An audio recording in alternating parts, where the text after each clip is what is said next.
Eu quero te convidar a abrir a sua Bíblia no Evangelho de Lucas. Nós vamos ler no capítulo 18, a partir do versículo 9.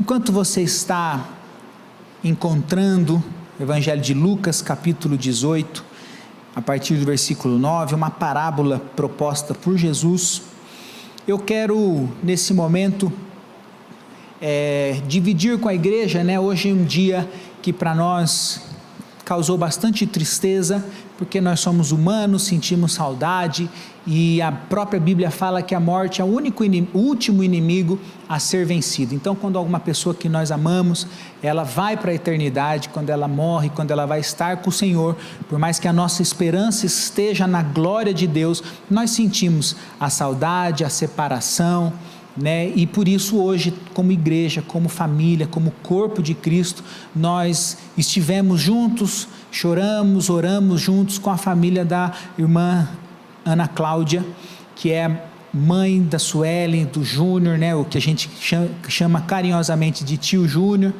ela é a sogra do Rafa, a sogra da Malu, vó do Mateuzinho, da Ana Beatriz, do Isaac, a Ana Cláudia, nós hoje perdemos o irmão Vanderlei, querido irmão nosso, que estava já doentinho, mas sempre que podia, sempre que se sentia forte, vinha na igreja nos cultos presenciais, assistia a nossa igreja online, e nós estivemos com muitas oportunidades junto com eles, com a família, orando, e até no último minuto o desejo do seu Vanderlei era ceiar, tomar ceia, porque ele não tomou nem no culto online, nem aqui presencialmente, e nós tivemos a oportunidade com amor, com carinho, de servir a ceia para ele no leito de hospital. Foi um momento ali que a gente entende como é importante a nossa aliança com o nosso Salvador. Então, por mais que nós tenhamos muitas lições bonitas, com essa atitude de fé do Vanderlei, com esse amor que ele demonstrou à palavra, nós somos humanos, e por isso a saudade, a tristeza. Então eu quero convidar a igreja, nós não vamos orar pelo irmão Vanderlei, o irmão Vanderlei já alcançou a eternidade, ele já está onde um dia nós estaremos. Nós vamos orar pela família, quero orar para que o Espírito Santo, a Bíblia diz que o Espírito Santo ele é consolador, então que ele possa derramar consolo sobre a vida da Ana Cláudia, dos filhos, dos netos, que ele possa trazer força do céu, mesmo nesse momento difícil. Então, assentado mesmo, se você puder curvar a sua cabeça, fechar os seus olhos, vamos orar pela família, que é a nossa família da fé.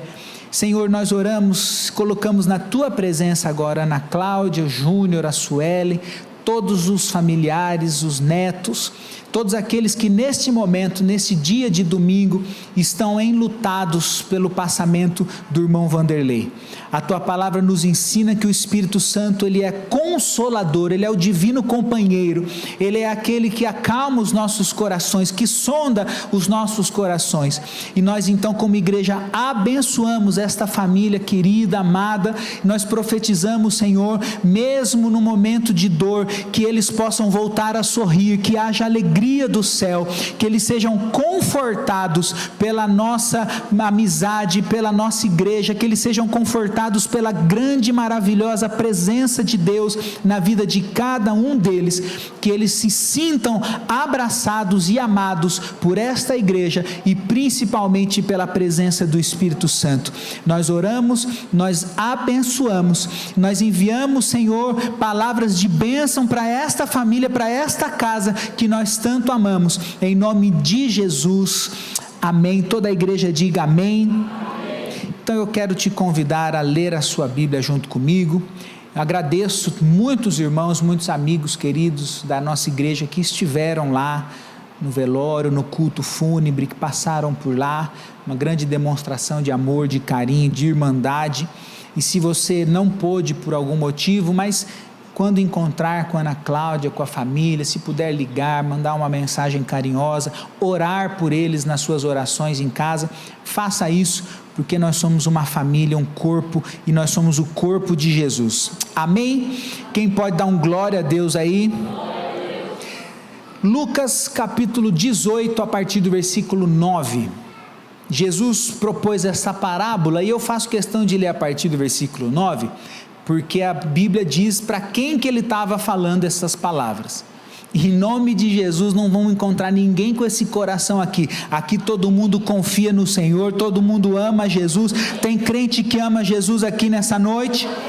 Mas olha só, há alguns, para alguns que confiavam na sua própria justiça e desprezavam os outros, Jesus contou essa parábola. 2 homens subiram ao templo para orar. Um era fariseu e o outro era publicano. O fariseu em pé orava no íntimo. Em algumas traduções diz que ele orava consigo mesmo. Estudando a história do povo judeu, nós vemos que era costume dele orar em pé no templo em voz alta. Então ele orava consigo mesmo, não nos faz entender que ele orava em voz baixa, não, pelo contrário, ele só estava orando dele para ele mesmo, tanto que estão aqui contando como se ouvissem a oração. Em pé orava no íntimo: Deus, eu te agradeço, porque não sou como os outros homens, ladrões, injustos, adúlteros, nem mesmo como este publicano. Jejuo 2 vezes por semana, dou o dízimo de tudo que ganho. O publicano, porém, ficou à distância. Ele nem sequer ousava olhar para o céu, mas batendo no peito dizia: Deus, tem misericórdia de mim, que sou pecador. Quem pode colocar a mão direita no seu coração e fazer essa oração? Diga comigo: Deus, tem misericórdia de mim. Que o Senhor resplandeça sobre vós o seu rosto, que o Senhor lhes conceda a paz, com misericórdia Ele alcance você, a sua casa, o seu coração, os seus sentimentos, que o Deus da misericórdia se manifeste na nossa vida, no nosso dia a dia. Diga bem forte: Deus, tem misericórdia de mim. Essa foi a oração do publicano. Versículo 14, eu digo, Jesus voltando a contar, eu digo que este homem, o publicano, e não outro fariseu, foi para a casa justificado diante de Deus, pois todo aquele que se exalta será humilhado, e todo aquele que se humilha será exaltado. Você pode levantar sua mão para receber uma palavra do céu sobre a sua vida? Nós somos justificados pelo Senhor, o justo juiz, aquele que não tem pecados, o santo de Israel, aquele que era, o que é e o que há de vir, não pelo nosso merecimento, não porque nós somos alguma coisa, mas Ele nos justifica, Ele nos alcança com misericórdia. Que você seja alcançado com a justiça do céu, com a justificação do nome poderoso do Senhor. Quem recebe, diga amém. Então você pode dar a sua melhor salva de palmas para Jesus e dar um glória a Deus aí junto com a sua palma. Graças a Deus. Queridos, aqui nessa parábola de Lucas, no capítulo 18, Jesus está contando algo que nos traz uma comparação. Esse ano nós estamos declarando que é ano do crescimento, e quem quer crescer, diga amém. E nós temos um impeditivo para o crescimento, e esse impeditivo somos nós mesmos, e através de algo que muitas vezes, se nós não cuidarmos, nós estaremos exercendo mesmo sem perceber. Isso se chama orgulho. Essa parábola, Jesus está querendo nos dar uma vacina contra o nosso próprio orgulho. Diga: orgulho atrapalha o crescimento. Então eu quero, à luz da palavra, à luz desta parábola, mostrar a diferença de ser uma pessoa orgulhosa, de exercer um orgulho que nos afasta da vontade de Deus, e ser uma pessoa que cresce na presença de Deus. Quem quer crescer, dá um glória a Deus aí. Então nós estamos aqui com 2 homens que foram ao templo orar. Os fariseus, para você que conhece a palavra, você sabe que os fariseus, eles eram teólogos, eles eram líderes religiosos da época. Os fariseus ensinavam a Torá, a lei de Moisés, ensinavam a Bíblia da época nas sinagogas. Eles faziam os rituais, eles estavam ali cuidando da palavra de Deus. Eles se tornaram ultraconservadores, eles se tornaram muito rígidos. O próprio Jesus falou que eles colocavam um peso demais sobre a vida, sobre os ombros das pessoas, mas eles não estavam dispostos a mover um dedinho para ajudar ninguém. eles se tornaram assim muito pesados, muito conservadores. Eles tinham esse costume de orar em pé, orar perto do altar, orar em voz alta. Por isso que ele fala: Senhor, obrigado, porque eu não sou assim pecador, não sou igual aos outros. Do outro lado, a parábola fala do publicano. O publicano era um judeu, mas ele era cobrador de impostos, e naquela época Israel estava sendo dominado pelo Império Romano. Então ele cobrava impostos por um povo inimigo, um povo que tinha subjugado o povo de Deus, o povo de Israel, pela força, e por isso eles eram considerados, os publicanos eram considerados traidores. Muitos ainda tinham a fama de que cobravam impostos além da medida, eram corruptos, eram ladrões, então eles eram mal vistos, eram mal amados. Por isso ele sentia ali constrangido, ele sentia ali mal visto até pelas pessoas e de cabeça baixa, ele não tinha nem coragem de olhar para o céu, ele orava para pedir misericórdia. Ele demonstra que ele reconhecia ser pecador, algo que nós precisamos entender, que nós somos pecadores, mas ele nos ensina a não ter apreço, não amar o pecado.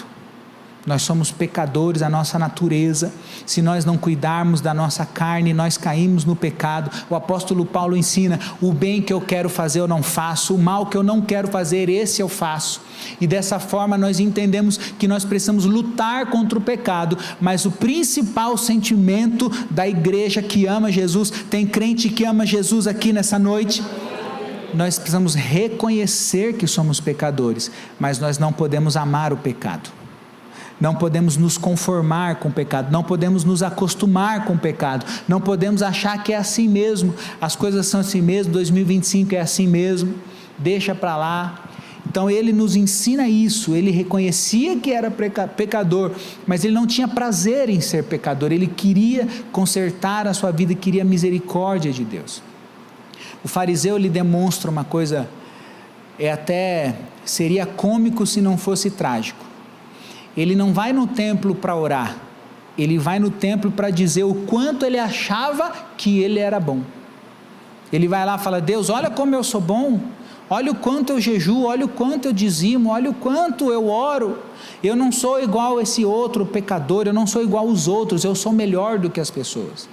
Ele se coloca fora do raio da misericórdia, porque se ele era tão bom, como é que ele precisava de misericórdia? Como é que ele seria alcançado pela misericórdia? Ele não precisava, ele não achava que precisava da misericórdia, ele já achava que era bom demais. Então diga comigo: misericórdia. Que nós não podemos ser assim, irmãos, nós temos que ser recebedores da graça de Deus e da misericórdia. Quem está me entendendo, diga amém. Amém. 2 homens subiram ao templo para orar, na verdade um subiu para se gabar, e o outro subiu para orar por misericórdia. Um chegou perto do altar, onde todos olhavam, o altar que era dito o altar de Deus, e o outro nem teve coragem de chegar perto do altar construído pela mão dos homens, mas ele conseguiu chegar perto do Deus do altar. Tem uma grande diferença. Queridos, esse altar, essa nossa igreja é linda, maravilhosa, mas o que transforma a nossa vida é a presença de Deus nesse lugar. Se Deus não estiver nesse altar, se Ele não for entronizado, glorificado, se Ele não for o dono da igreja, não tem valor. Pode ser altar de madeira, de pedra, de tijolo, pode ser a maior tecnologia do mundo, pode ser a maior igreja do mundo. Nós precisamos que Deus esteja no altar, nós precisamos buscar o Deus do altar, e não o altar de Deus, não procurar estar no altar, se aparecendo, se mostrando, se colocando nos melhores lugares, como o fariseu fazia, porque afinal de contas a nossa vida com Deus, nossa vida cristã, não tem nada a ver com os nossos méritos. Nós não conquistamos o perdão, a misericórdia, os milagres, porque nós merecemos, não tem mérito em nós. Tudo que nós temos, tudo que nós somos é por causa dessa presença maravilhosa de Deus. Quem está me entendendo, dá um glória a Deus. Então nós entendemos que o orgulho atrapalha o crescimento. Fala mais uma vez bem forte, diga: o orgulho atrapalha o crescimento. e vou enumerar em 3 tópicos rapidamente. Por que o orgulho atrapalha o nosso crescimento? Em primeiro lugar, porque o orgulho traz consigo a autossuficiência. Nós nos achamos suficientes demais, autossuficientes, e por isso então nós temos dificuldade de admitir os erros. Achamos que não precisamos mais de ninguém, não precisamos mais da opinião de ninguém, da ajuda de ninguém, não precisamos mais ouvir conselho, não precisamos mais de pastor, não precisamos mais de líder, não precisamos mais de gerente na loja, não precisamos mais de ninguém que ensine no trabalho, não precisamos mais superior no nosso estudo, do nosso trabalho, onde nós estivermos. Achamos que já estamos completos, sempre estamos certos, nunca estamos errados. O orgulho enche o nosso coração de uma forma que nós tiramos a possibilidade de crescer. Não tem mais para onde crescer. Se eu já sei tudo, para onde é que eu vou? Se eu já alcancei o topo, eu vou crescer para onde? Então a autossuficiência nos impede de crescer, porque nos impede de aprender, nos impede de buscar melhorar. Se a gente acha que está sempre certo, vai aprender o quê? Vai aprender com quem? Quando nós entendemos a necessidade da misericórdia de Deus, quando entendemos que somos falhos, que somos pecadores, que por mais que tentando fazer o certo, nós corremos o risco de errar, nós então conseguimos continuar aprendendo para evoluir, conseguimos continuar aprendendo para crescer. Quem quer crescer, dá um glória a Deus aí. Enquanto se nós formos orgulhosos, a pessoa orgulhosa perde oportunidade. A pessoa orgulhosa deixa passar, às vezes, oportunidade de ouro, de crescer na presença de Deus, no trabalho, na vida acadêmica, acha que já sabe tudo, não precisa aprender, enquanto às vezes está se abrindo diante de nós um leque de oportunidades, e por causa do orgulho nós não aceitamos. Quando nós nos colocamos na presença de Deus, nós entendemos que o nosso crescimento depende da nossa habilidade de aprender, da nossa capacidade de aprender, da nossa vontade de aprender. Quem está me entendendo, diga amém. Amém. Porque se a gente achar que já sabe tudo, a gente fica estagnado, fica parado. E sabe uma coisa? Ninguém fica parado. Se a gente ficar parado no alto, a própria lei da gravidade vai nos empurrar para baixo. Você pode ficar parado por um tempo para tomar um fôlego, para continuar crescendo, continuar subindo, continuar caminhando. Se você ficar parado por muito tempo, a natureza, o normal da nossa vida vai nos empurrar para baixo. Nós não podemos ficar parados espiritualmente, nós não podemos ficar parados sem nos desenvolver, sem aprender. Nós temos que continuar crescendo. E principalmente no mundo espiritual, a autossuficiência nos impede de depender de Deus. Diga comigo, depender de Deus. Uma vida autossuficiente tira a nossa dependência de Deus. E no mundo espiritual, na vida com Deus, nós aprendemos que nós dependemos dEle, da graça, da misericórdia, do perdão. Nós dependemos dEle para ter saúde, para ter prosperidade, para poder trabalhar. Nós não sabemos como é o nosso dia de amanhã, não sabemos como vamos acordar amanhã, não sabemos como será o nosso trabalho amanhã. Aparentemente está tudo certo, está tudo bem, de repente alguma coisa sai errada, e a gente já não tem mais certeza de nada. Então, ao invés de tentarmos de maneira autossuficiente com as nossas próprias forças, nós temos que buscar a dependência de Deus. Quem pode dizer, eu quero depender do Senhor? Então a nossa autossuficiência impede da gente depender de Deus. Jesus está ensinando no Evangelho de João, ele fala, sem mim nada podeis fazer. Tudo que nós queremos, tudo que nós sonhamos, tudo que nós precisamos, às vezes você sabe disso porque já tentou de tudo, de todas as formas, com a sua própria força, já procurou todo mundo, já correu de um lado para o outro e não conseguiu nada. Então é momento de quebrar o nosso orgulho e entender que nós dependemos de Deus. Tudo que nós precisamos, Deus pode fazer. Aliás, deixa eu te abençoar com essa palavra. Existem coisas que são impossíveis para o homem, mas não existe nada que seja impossível para Deus. O que você precisa, Deus tem o poder para fazer. Deus tem poder para trazer a realidade milagres. Deus tem poder de abrir portas. Então queira depender do Senhor. Diga, eu quero depender do Senhor. Porque a autossuficiência, então, trava o nosso crescimento, a gente não busca mais de Deus, a gente não procura mais a vontade de Deus, não vai mais à presença de Deus, confiamos mais na nossa própria força do que na graça de Deus. Mas nós precisamos crescer. Quem precisa crescer, dá um glória a Deus. Então nós precisamos entender, como aquele publicano, entender que somos pecadores, saber das nossas fraquezas e permitir que Deus nos fortaleça, que haja força de Deus na nossa vida. A segunda coisa que nós aprendemos para quebrar a autossuficiência, ainda falando do item da autossuficiência, para nós entendermos que não somos suficientes sozinhos, aprender a servir. Diga comigo, servir.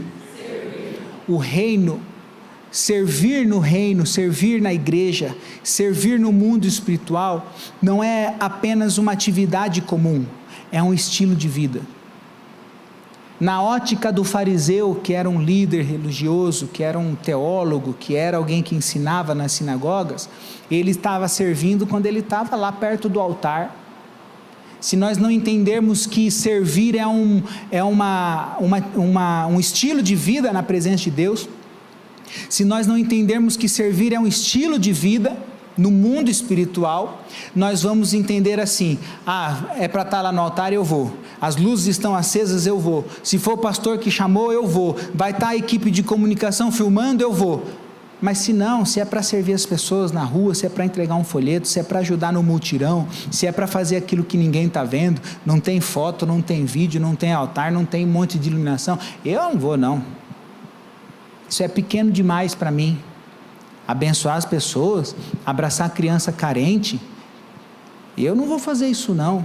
Que retorno que isso vai me dar? Se nós não aprendermos que servir é o estilo de vida do crente, tem crente aqui nessa noite?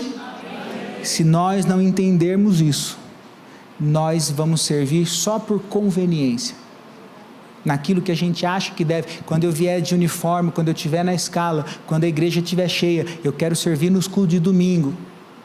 A gente serve por conveniência. Então diga comigo, servir é estilo de vida.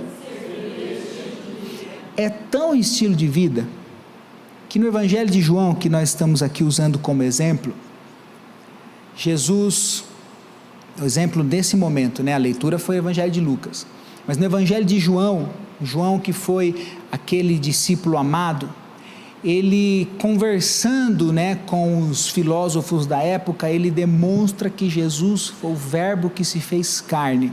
Ele fala, no princípio era o verbo era Deus, o verbo estava com Deus, e tudo foi feito pelo verbo, nada do que foi feito sem ele se fez. Declara, Jesus é o mais importante, é o mais poderoso, ele estava à direita do Pai, ele estava com Deus e o verbo era Deus. E aí Jesus chega diante dos seus discípulos e começa a lavar os pés.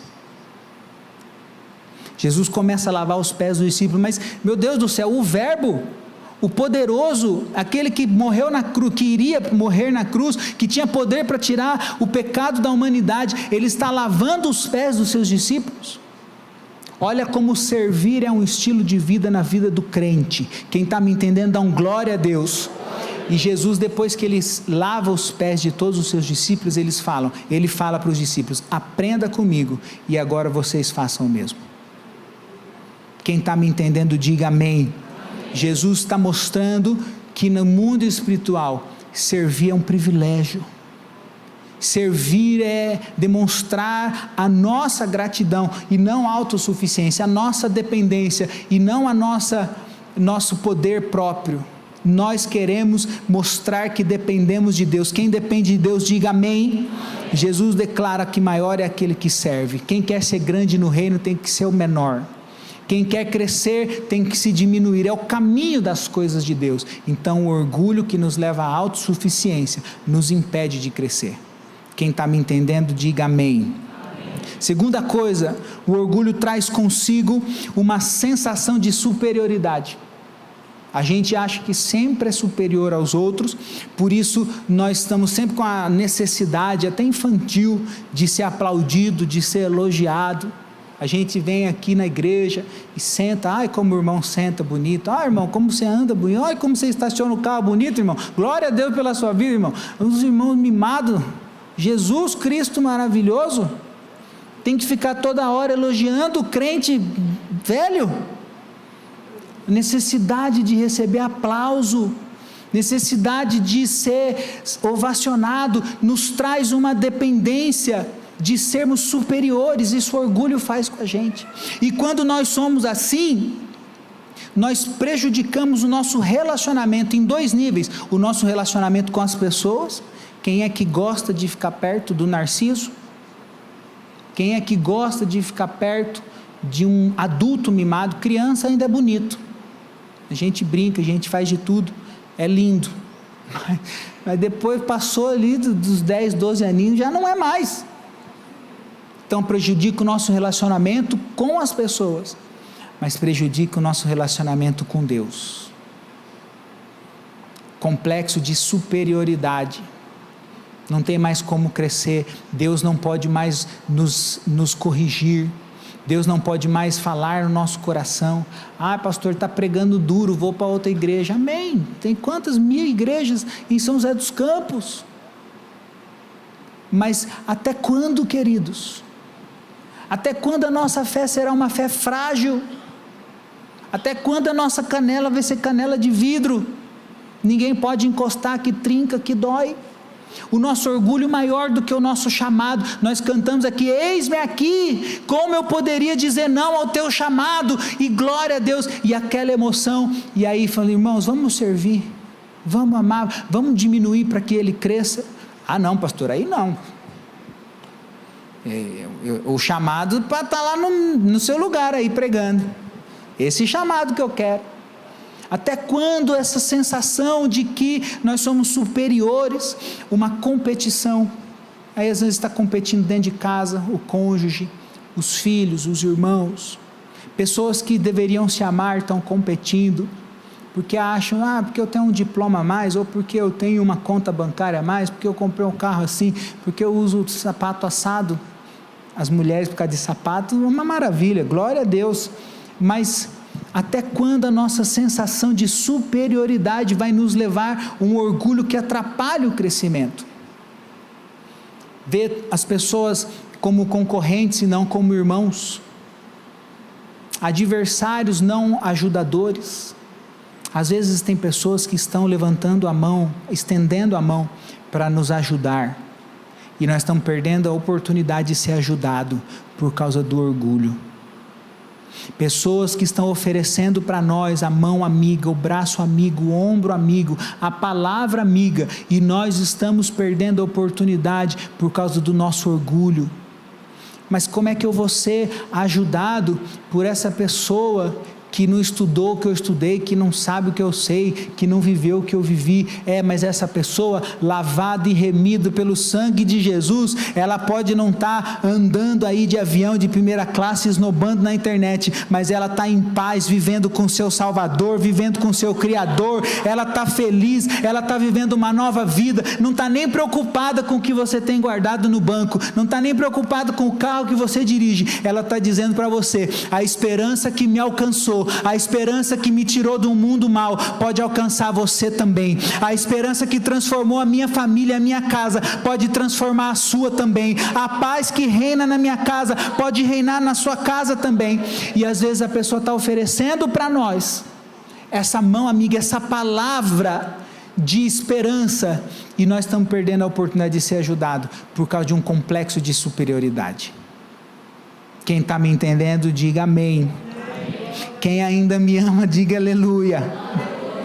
Por isso, espiritualmente, o crescimento, ele está ligado, profundamente ligado, ele está enraizado com comunhão, serviço e amor. Nós precisamos estar unidos, precisamos ser unidos como igreja, como corpo.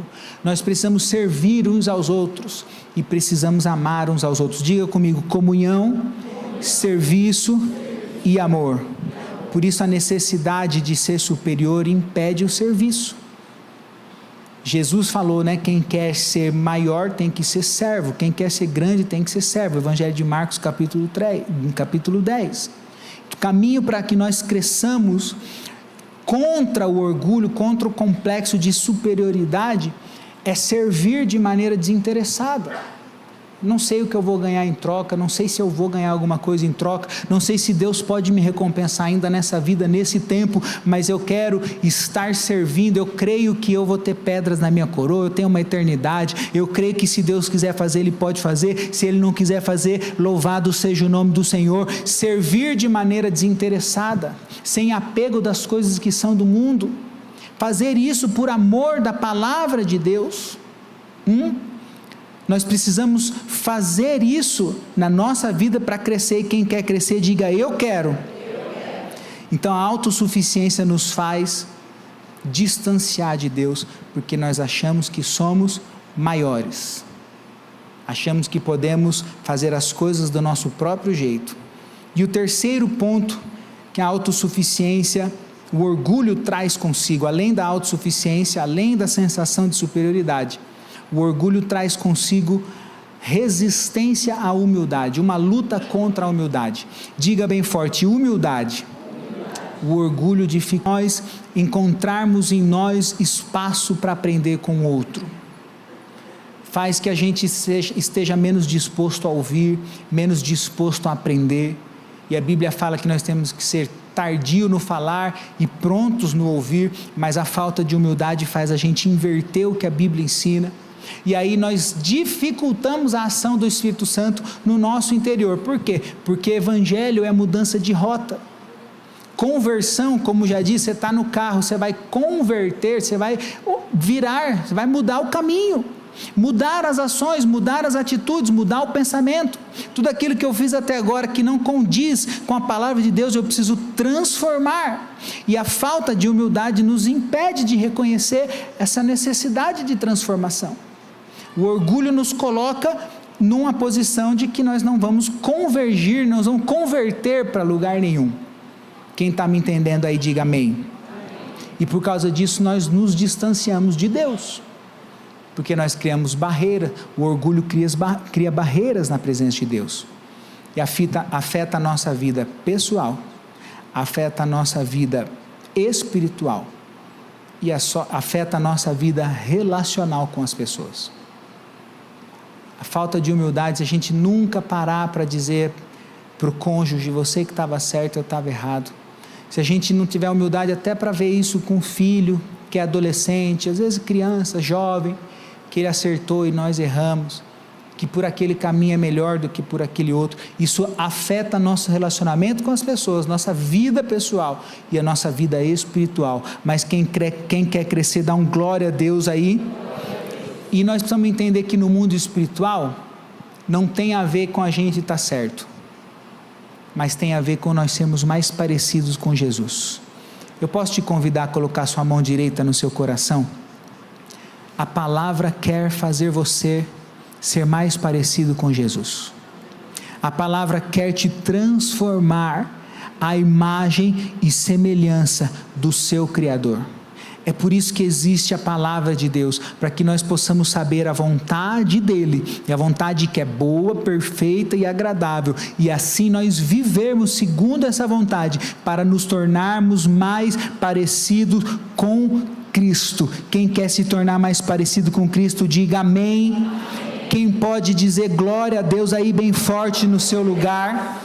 Então, para crescer, nós precisamos lutar contra esses 3 pontos: abrir mão da autossuficiência, do desejo de superioridade, e abrir mão da falta de humildade. Quando nós renunciamos o nosso orgulho, nós nos colocamos numa posição de entrega, uma posição de dependência de Deus. E não existe coisa melhor do que ter a esperança que existe um Deus que está olhando para nós. Não existe coisa melhor do que ter a esperança do nome poderoso de Jesus. Ele cuida daquilo que nós não temos poder para cuidar. Mas a Bíblia fala que o Senhor se opõe aos orgulhosos, mas Ele não rejeita um coração contrito. Quem quer entregar ao Senhor Jesus um coração contrito? Quem quer apresentar ao Senhor Jesus um coração pedindo misericórdia? E quem quer receber favor do céu, para receber bênção, para ter crescimento? Quem está entendendo o que a palavra quer de nós, diga glória a Deus. Mas aí você fala: pastor, muito difícil. Difícil, eu até hoje nunca tinha parado para pensar, ou há muito tempo eu não pensava nisso. Algumas coisas a gente faz sem perceber, a gente acostuma. Como é que eu vou conseguir isso? E eu quero convidar você a ler a sua Bíblia junto comigo, fazer uma leitura rápida, mas o apóstolo escreveu aos Gálatas no capítulo 5, a partir do versículo 22.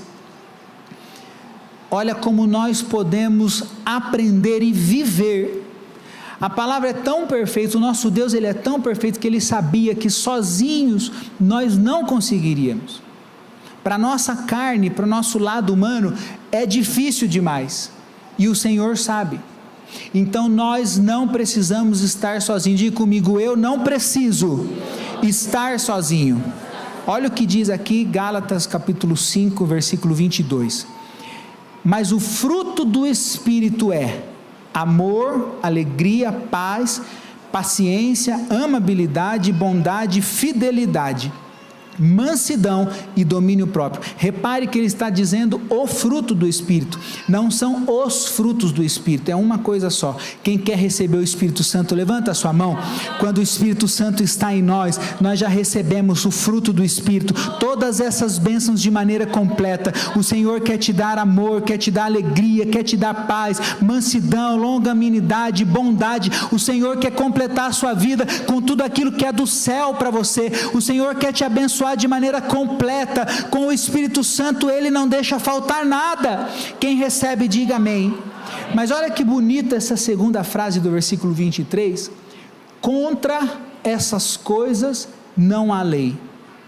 A gente costuma dizer no ditado popular, que quem não deve não teme.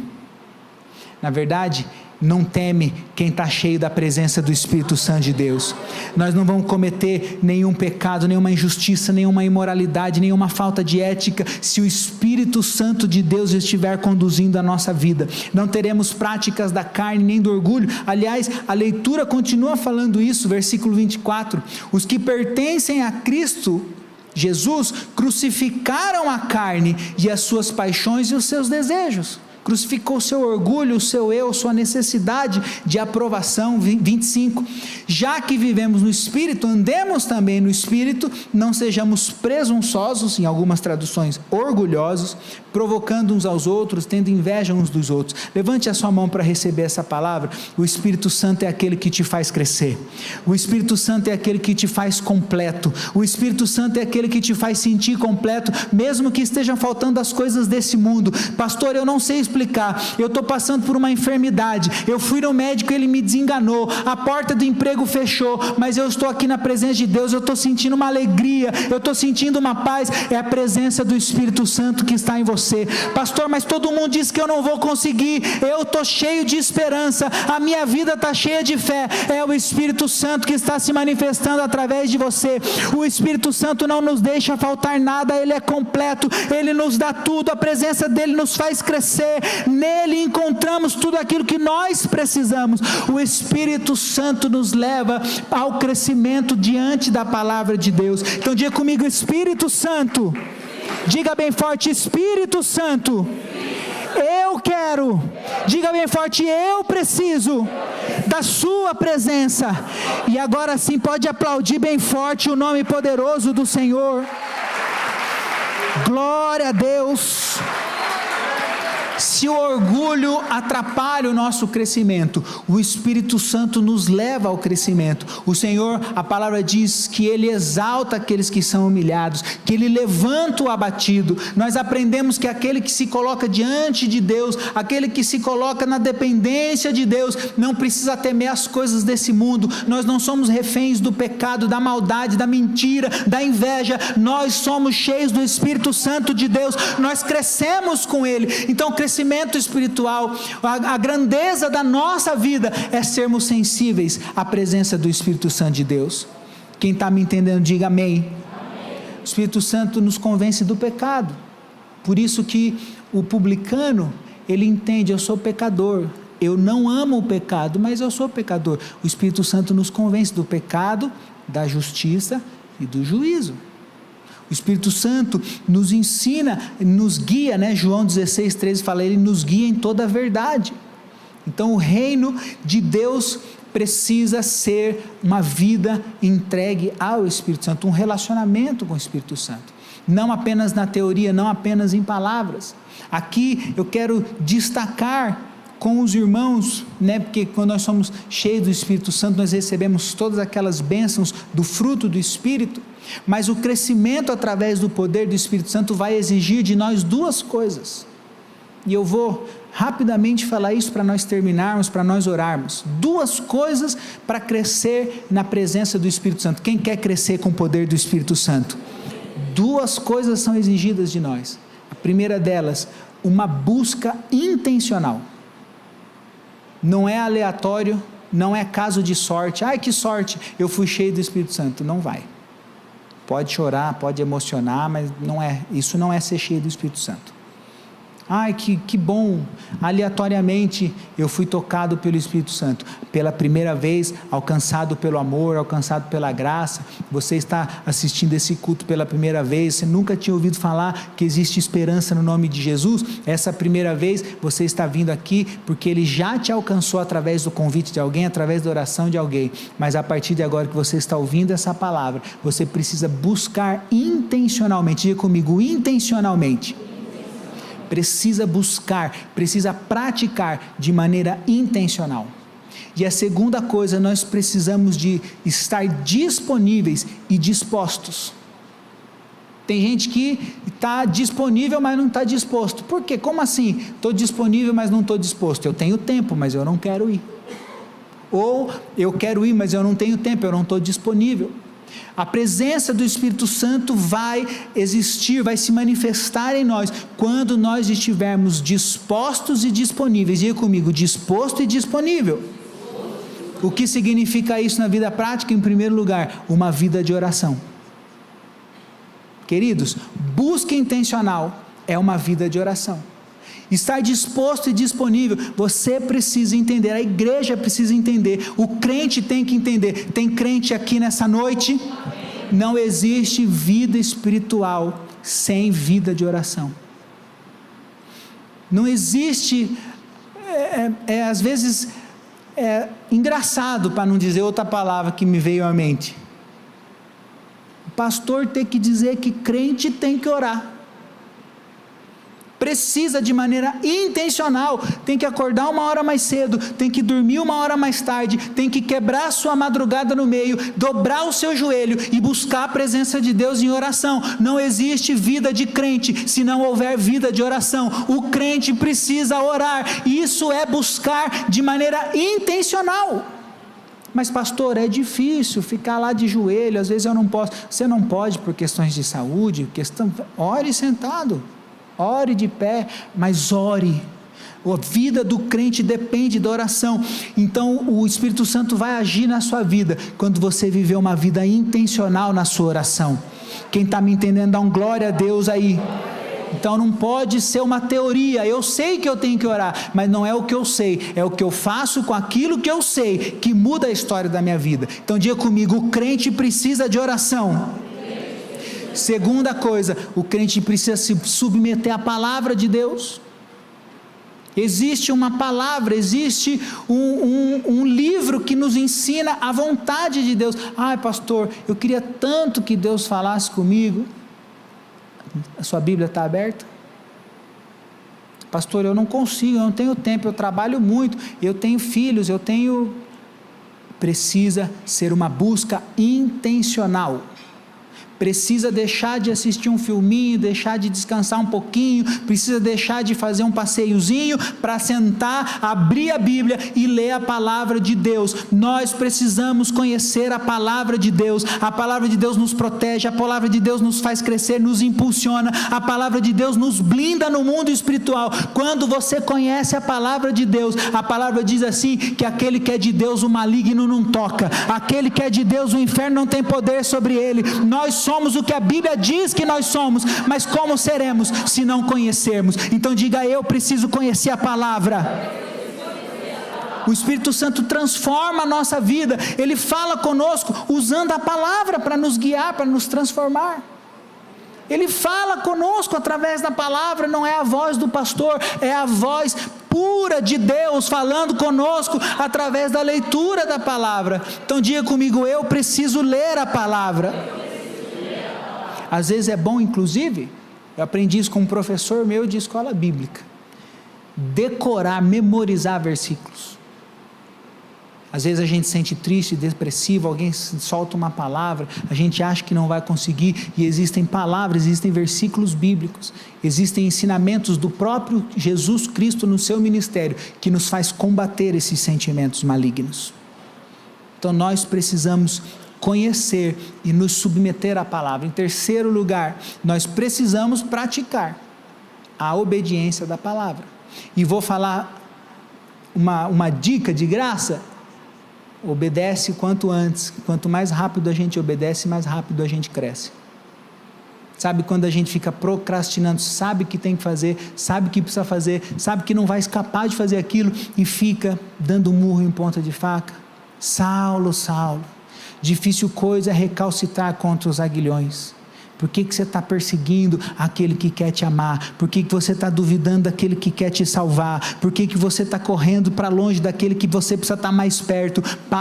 Saulo, eu quero te transformar em Paulo, de perseguidor a perseguido por amor do meu nome, daquele que confiava nas coisas do mundo para aquele que vai viver na dependência de Deus. Então nós precisamos obedecer, praticar a obediência, porque a palavra, a oração, vai fazer o Espírito Santo falar no nosso coração. Precisa perdoar, precisa pedir perdão, precisa consertar, precisa arrumar aqui, precisa ajudar alguém, precisa abrir mão de algo ali. A palavra vai começar a nos ensinar. Então, além de orar, além de conhecer a palavra, nós temos que praticar a obediência da palavra, porque o Espírito Santo vai mexer. Buscar-me-eis e me achareis, quando me buscares de todo o coração. Aquele que bate, a porta se abre, aquele que busca, encontra. Buscar em primeiro lugar o reino de Deus, a sua justiça, as demais coisas vos serão acrescentadas. Se você buscar a presença do Espírito Santo de Deus, Ele vai se revelar a você, através da palavra, através da igreja, através da pregação. Ele vai falar com você. Quem quer ouvir a voz de Deus? Então eu quero te convidar a se colocar de pé. Vou pedir a ajuda do nosso louvor aqui. Nós cantamos, eu vou pedir até para o louvor cantar de novo. A gente dizer: eis-me aqui. Mas quando o Espírito Santo falar com você, eis-me aqui, de liberar perdão, de pedir perdão, de transformar as ações, de mudar a rota, de ler a palavra, de ouvir, de orar. Quando o Espírito Santo falar com você, continua respondendo: eis-me aqui. Não é o eis-me aqui só dos melhores lugares. Nossa, que legal, a pastora me convidou para ir lá, eis-me aqui. Mas olha só, o pastor convidou para ir lá fazer missões, lá no último bairro da cidade, no sol do meio-dia. Glória a Deus. Continua falando: eis-me aqui. O Espírito Santo falou comigo, não tinha ninguém perto, não tinha pastor perto, não. Eu abri a palavra e ele falou comigo acerca da santidade, de lutar contra o pecado. Aí a gente continua falando: eis-me aqui. Como dizer não ao teu chamado, se o Senhor me deu unção? Como eu vou dizer não às promessas de crescimento, se eu creio que o Senhor pode me fazer crescer? Como é que eu vou dizer não a essa graça salvadora, que me libertou, que me alcançou, que me salvou? Então eu continuo dizendo: eis-me aqui. E querido, vou falar última coisa: a busca do Espírito Santo precisa ser diariamente. Diga comigo: diariamente. Ser cheio do Espírito Santo não é um evento único, não é uma coisa que agora nós vamos orar e você vai sentir a presença de Deus. Algumas pessoas vão levantar suas mãos, outros vão chorar, nós vamos dar vazão ao Espírito Santo, vamos falar outras línguas, glória a Deus. Mas amanhã eu preciso buscar a presença do Espírito Santo de novo. Eu não posso esperar para sentir essa mesma coisa no culto da quarta, no culto do domingo. Eu preciso sentir a presença do Espírito Santo de Deus no meu dia a dia. É uma busca diária. Abra comigo para terminar Levítico capítulo 6, a partir do versículo 12, a palavra nos ensinando que a busca tem que ser diária. Fala comigo: a busca tem que ser diária. Levítico no 6, capítulo 6, a partir do versículo 12. mantenha-se aceso o fogo no altar. Querido, o seu coração é o altar do Senhor. Coloca a mão direita no seu coração. Aí está o altar que Deus quer se manifestar. Não é o altar construído pela mão do homem. É lindo, é bonito, é importante. Quarta-feira nós vamos estar aqui, quinta-feira eu estou aqui, sexta-feira nós estamos aqui, domingo nós estamos aqui. Mas o altar que Ele quer queimar com fogo, com brasa nova, o altar que Ele quer se manifestar é o seu coração. O dia que Ele se manifestar no seu coração de maneira individual, lá no secreto, o dia que você estiver com a porta do seu quarto fechada, chorando na presença do Espírito Santo de Deus, Ele vai te trazer nesse altar, Ele vai trazer em outro altar, Ele vai te fazer queimar na presença dos homens, Ele vai te fazer ter milagre abundante na sua vida. Esse é o altar. Diga comigo, esse é o altar que Deus quer se manifestar. O fogo deve ser mantido aceso no altar, não deve ser apagado. Olha só, toda manhã o sacerdote acrescentava lenha, arrumava o holocausto sobre o fogo e queimava sobre ele a gordura das ofertas. Toda manhã, arrume o seu altar toda manhã, tire o orgulho toda manhã, peça misericórdia toda manhã. Senhor, me alcança com misericórdia, Senhor, me alcança com graça, Senhor, eu preciso da tua presença. Toda manhã o sacerdote acrescentava lenha, arrumava o holocausto. Arrume o seu coração, arrume o altar que existe dentro do seu peito, e Deus vai descer com fogo do céu e vai queimar a sua oferta, o seu holocausto. Quem está me entendendo, dá um glória a Deus. No versículo 13 eu resumo, né? O fogo deve ser mantido continuamente. Diga bem forte, continuamente. O fogo tem que ser mantido continuamente aceso no altar, não pode ser apagado. Quem quer que tenha fogo no altar do seu coração? Quem quer nessa noite aproveitar essa presença maravilhosa do Espírito Santo aqui? Desde os primeiros acordes, desde os primeiros louvores, o Espírito Santo já estava se manifestando. Quem quer colocar lenha nova no seu altar nesse momento? Quem quer agora atrair a presença do Espírito Santo de Deus? Espírito Santo de Deus, olha para mim. Espírito Santo de Deus, Espírito Santo, eis-me aqui. Eu não vou dizer não ao chamado, eu não vou dizer não à entrega, eu aceito a palavra, eu aceito a presença, eu aceito a misericórdia, eu vivo na dependência. Eis-me aqui, Espírito Santo. Eu creio que eu fui escolhido, eu creio que o Senhor tem propósito para a minha vida. O fogo aceso manda o orgulho embora, o Espírito Santo manda o mal embora, e Ele quer acender uma chama que nunca mais vai se apagar no seu coração. Levanta a sua mão junto comigo e fala: eis-me aqui. Diga comigo: eis-me aqui, Espírito Santo, eis-me aqui. Com as suas mãos levantadas, nós vamos adorar a Deus com esse louvor, nós vamos cantar essas palavras. Faz dessa palavra uma oração, faz agora uma declaração no mundo espiritual. Mostra para Deus que você está pronto para receber mais do céu, mostra para Deus que você quer buscar o Espírito Santo. Faça isso nesse momento. Espírito Santo de Deus, fale com Ele aí nas suas palavras. Aleluia.